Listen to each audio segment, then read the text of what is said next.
Welcome to Tradition and Sanity. Reasons for serious skepticism about the Medjugorje apparitions. The more you look into it, the worse it gets.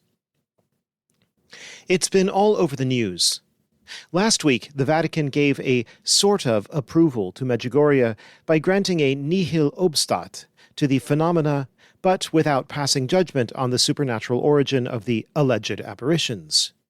As Father Gerald Murray explains, this is a pure cop-out, an abdication of responsibility. Father Murray appeared on The World Over with Raymond Arroyo. There is a lot to be said about the problems with these alleged apparitions, regardless of the spiritual fruits that have taken place for some who visit the site. If the Lord can make water flow from a stone for Israel, he can certainly sanctify someone through prayer and sacraments at the site of a false apparition, as long as that person is of good will and not stubbornly attached to the false apparition as such. The definitive book on the subject, very lengthy but extremely thorough in its documentation and argumentation, is Donald Anthony Foley's Medjugorje Complete, published by Angelico Press in 2021, with a foreword by the eminent and orthodox German theologian Dr. Manfred Hauke.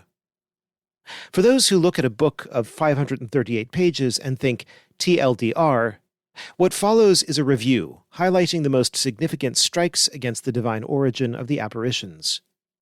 With such evidence as this, it would have been easy for the Vatican to reach a firm decision against their divine origin, but not with the Vatican under the control of Bergoglio and Fernandez, who advocate theological populism, relativism, and agnosticism.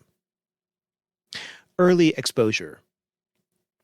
When I was a greenhorn, bluehorn, Marian devotee in high school, this would have been right around the year 1988, a friend of mine who used to drive me to conferences, retreats, rosary rallies, special masses, and the like, and who had strained to breaking point his rearview mirror with the number of devotional items hanging from it, introduced me to the already burgeoning phenomenon of Medjugorje.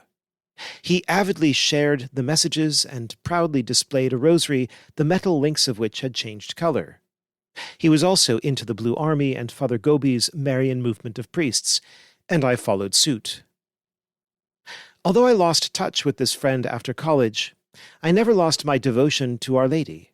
Indeed, it has been a mainstay of my life ever since, particularly the praying of the rosary and the wearing of the brown scapular of Our Lady of Mount Carmel, which has become, since July 16, 2021, a more poignant symbol of our pleading for and hope of heavenly help.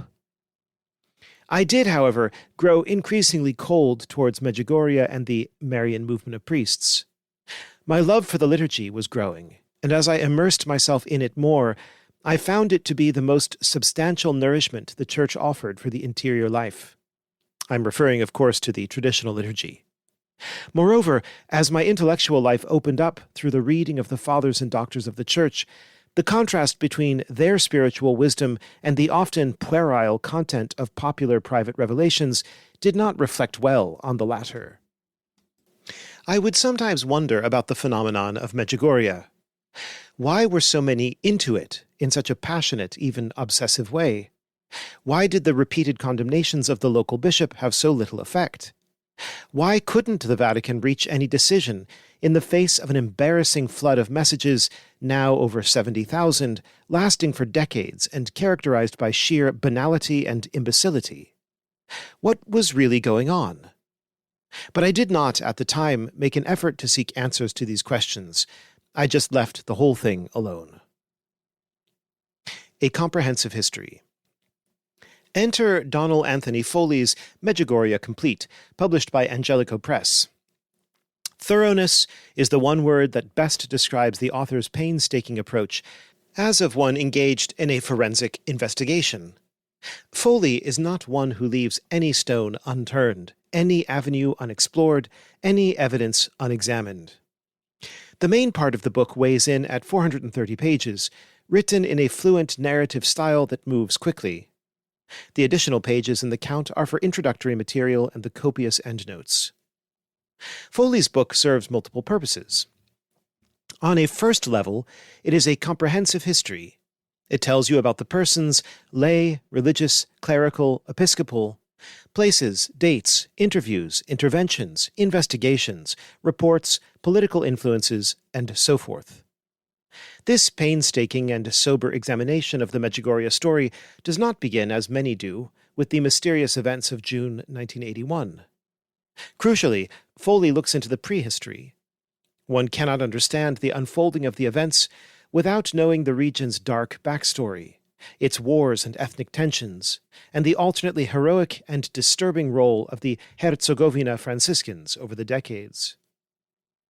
Foley does something that, as he shows, almost no one else in the literature does.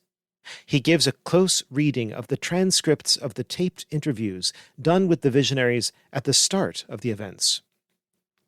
Drawing on the doctrine of classic spiritual authors, Foley argues that the available evidence points not to a heavenly origin of the visions but to a diabolical one. This key premise provides Foley with a powerful explanatory principle for the subsequent history of disobedience, subterfuge, manipulation, lying, profiteering, and other unsavory conduct on the part of the visionaries and those who have accompanied them at various times in their careers. Troubling origins. In the third chapter, Foley establishes all the details of the first apparitions, and then points to the telltale signs of their demonic origin. The gospa in the vision gradually emerges from an indistinct light and appears and disappears, things that never happen in the approved apparitions. The gospa's dress is grey, a color not associated with the Blessed Virgin. It lets the visionaries touch it and kiss it, and laughs outright, again never recorded of any other apparition. It covers up the baby that it's holding, or risks dropping the baby. It says nothing, or if it does speak, the words are banal and hesitant. Most eerily, its hands at first were trembling.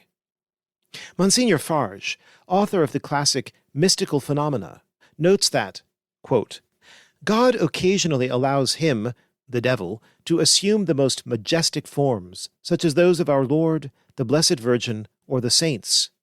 Nevertheless, for God could not otherwise permit it, the disguise, no matter how bold, is never complete, and he always betrays himself in some particular which cannot escape an attentive and prudent observer. Unquote. Father Manfred Hauke notes that the form of the apparition must correspond to the work of God, which is always perfect. Any physical or moral defects in appearance, attitude, or movements of the Mother of God are to be excluded. Or rather, if they occur, it is not the Mother of God. Monsignor Farge also notes that a divine vision produces initially fear and later joy, and prompts the development of the virtues, especially humility and a desire to hide the visions. In contrast, a diabolical vision produces an initial delight, but ends in anxiety, sadness, fear, and disgust, and develops feelings of vanity, vainglory, and a wish to parade the visions.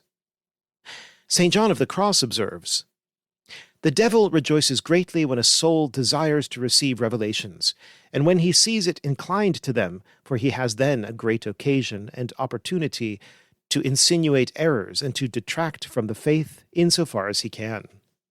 The later history of the seers of the Gospel offers ample confirmation of these classic principles. Messages that contradict church teaching. One sign of the non-heavenly origin of the visions is the acknowledged existence of messages that openly conflict with Catholic doctrine, showcased in Foley's Chapter 8. For example, on one occasion the seers were told, they do not have to pray for themselves because she has rewarded them in a better way. Let them pray for others. Another time they spoke of God permitting souls to suffer hell because of sins he could not pardon. They stated that everyone in hell suffers in the same way, and that those in heaven are present already in their souls and bodies. On July 24, 1982, however, this message was received. The body drawn from the earth decomposes after death. It never comes back to life again. Man receives a transfigured body. This is exactly contrary to the Fourth Lateran Council, which teaches, they will arise with their bodies which they have now. On October 1st, 1981, a seer posed the question, "Are all the faiths good? Are all the faiths identical?" The Gospa, by the way, when I say the Gospa, I always have scare quotes around it, responded, "Before God, all the faiths are identical. God governs them like a king in his kingdom." This text has been disputed, however, it looks like it was modified subsequently. Another time, "In God's eyes there are no divisions and there are no religions. You in the world have made the divisions." Perhaps this sort of problem explains why, after a time, the messages were checked thoroughly for adherence to Scripture and church doctrine before being transmitted to the world. Foley exclaims, "Had the Blessed Virgin Mary become so deficient in scriptural and doctrinal knowledge that her messages now needed to be vetted by Father Barbarich?" Most tellingly for readers of tradition and sanity, an enthusiastic Father René Laurentin concluded that the Gospel's messages fit in with the pastoral life of the post-conciliar Church. The Virgin encourages openness and ecumenism. He also said, remarkably, "The apparitions of Medjugorje are without any of the historical particularities of Catholicism and thus have a better quality ecumenical dimension." Some messages defended the rebellious Franciscans in their opposition to the bishop. The seer Maria related that the Gospel recommended the reading of Maria Valtorta's The Poem of the Man God. "That book is the truth," she is purported to have said. A book condemned by the Holy Office and placed on the index under John XXIII in 1959, and one that, in Joseph Cardinal Ratzinger's words in 1985, had not been condemned lightly. Sandra Meisel calls it a monument to pseudo-religiosity and notes its blatant and offensive defects. Foley also looks at the opposite problem. Quote, "Apart from all that, there is also the rather puzzling aspect of what the messages haven't been saying. Given the situation of the Church and the world, and the fact that these alleged messages have been promulgated now for 40 years, one would have expected them to be somewhat more relevant than is actually the case. A search of a concordance of Medjugorje messages from 1984 to 2009, that would be tens of thousands of them, reveals that words such as abortion, contraception, pornography, and homosexuality are missing. The same is true of adultery, divorce, and fornication, or anything like them. Likewise, drugs, murder, lying, lust, and impurity don't get a mention, nor stealing, theft, idolatry, wrath, despair, or greed. One exception is pride, but that refers to the sin of Satan and not to a human sin." Unquote. The author also critiques a number of scientific experiments, showing how they failed to follow correct methodology. He responds convincingly to objections that have been made against his arguments. Earlier editions of his book appeared in 2006 and 2011, and shows repeatedly with concrete examples that the good fruits to which so many triumphantly point are, as it happens, mingled with much that is problematic or bad. See Inter alia, chapters 19 and 20. Evidently, the Vatican officials did not pay any attention whatsoever to this. God can indeed draw forth good from evil, but that does not mean that evil ceases to be evil. Foley cites Father William Most. "The devil is willing to tolerate some real good, so long as he has hope of accomplishing greater evil out of the affair in the long run." A Guide to Interpretations. On a second level, Foley skillfully weaves into the narrative an account of the many and varied interpretations of Medjugorje that have been offered by proponents and critics, in that way providing a much-needed summary of the abundant and often contradictory literature on the subject. Foley is able to demonstrate that popular spiritual writers and theologians who have supported the authenticity of the apparitions frequently ignore important contrary evidence, hold ecclesiastical judgments in contempt, and resort to ad hominem arguments. He is not naive about the extent to which some ecclesial authorities have allowed prejudices and pragmatism to color their viewpoints. For example, he notes how certain figures have supported the visions and the building of pilgrimage centers, etc., for no other reason than that they like the fact that people are coming for confession and Mass. Obviously, it is a good thing to seek out the sacraments in general, but it is not a matter of indifference if this is being done in connection with false messages and in an environment characterized by an almost uninterrupted record of flagrant disobedience to local church authority. Amazingly enough, I find myself in agreement with, of all people, progressive liturgist Andrea Grillo. I bet you never thought you'd hear me say that. Who stated in an article published last Sunday, quote, "It is noted in the text of the DDF, already in the first lines, that this history must find an end. But the end is possible only if we say straightforward things, not if we writhe in affirmations and negations on the same issues. The paper has a very clear, but in my opinion inadequate, structure.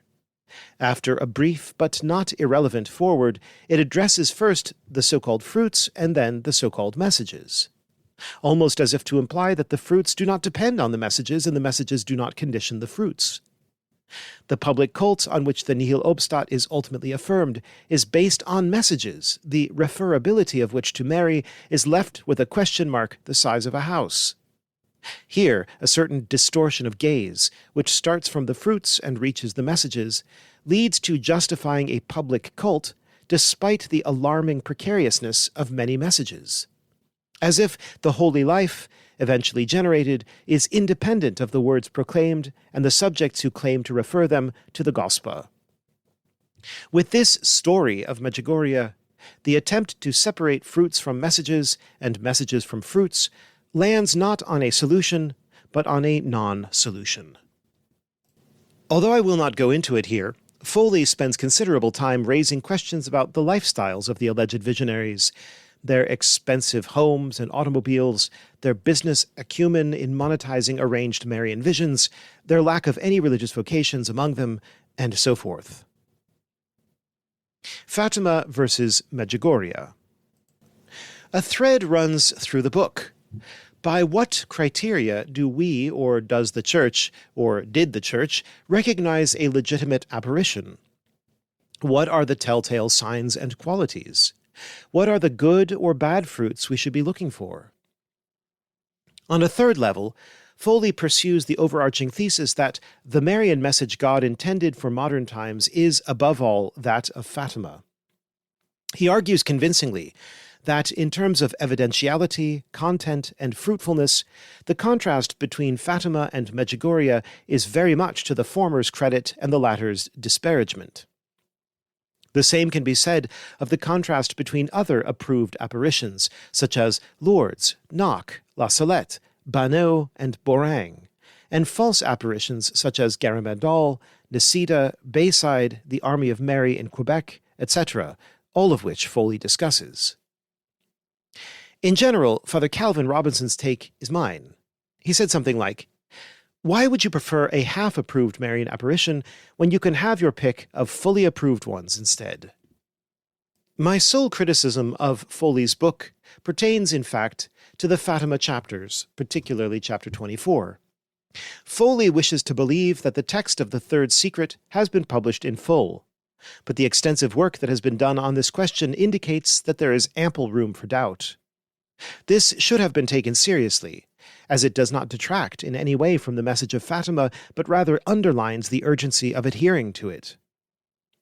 The very fact that Foley is compelled to criticize the composition, motives, methods, and results of the Vatican's Ruini Commission on Medjugorje, which failed, for example, to look at the transcripts of the first interviews in 1981, the most revealing of all the documentation, shows that Foley is under few illusions about the good faith and competency of the current ecclesiastical regime. One illusion that may still be left is Foley's conservative view that the problems in the Church since Vatican II are due to the hijacking of a good counsel by various liberal groups distorting the true meaning of conciliar documents, as he says on page 273. The problem, of course, is that the bad implementation was either promoted or tolerated across the world by the very same bishops who wrote and voted on the documents. I find Bishop Athanasius Schneider's opinion more nuanced and more realistic. Even if the text of the third secret has been disclosed, it is quite possible that Sister Lucia may have been given an explanation of its content that has not been shared on account of its explosive nature. Others have different views.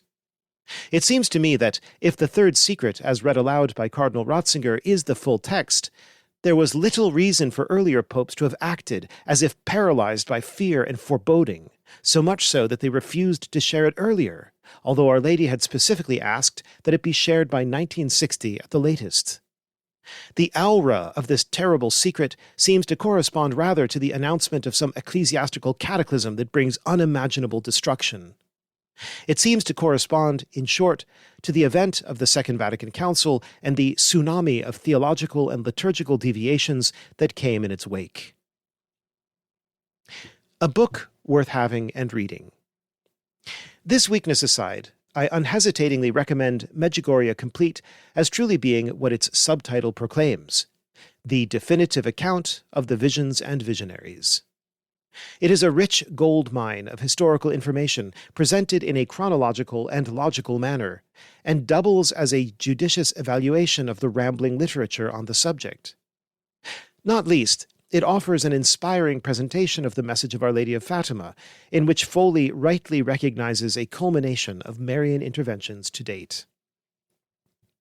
I will admit that reading the book left me saddened at how easy it is for unwary and unstable human beings to let themselves be carried away and led down a dangerous road, at times into cult-like behavior. How readily church authorities who attempted to critique or control the Medjugorje enthusiasm were ignored, and what a mess other authorities have made of the volatile situation. If the truth will set us free, as our Lord said, then falsehood, with its origin in the enemy of mankind, will surely do the opposite.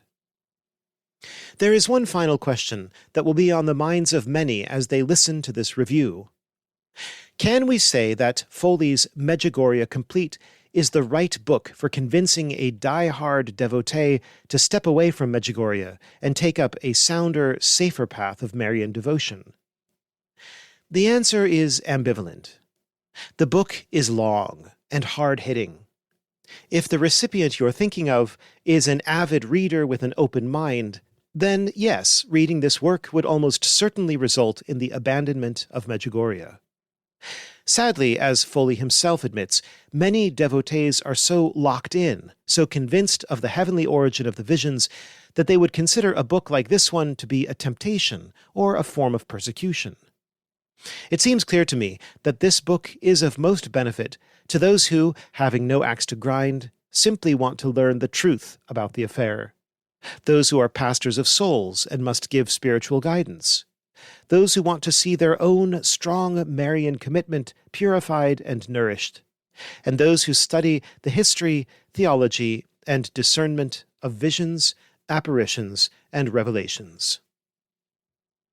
Thank you for listening, and may God bless you and Our Lady intercede for you.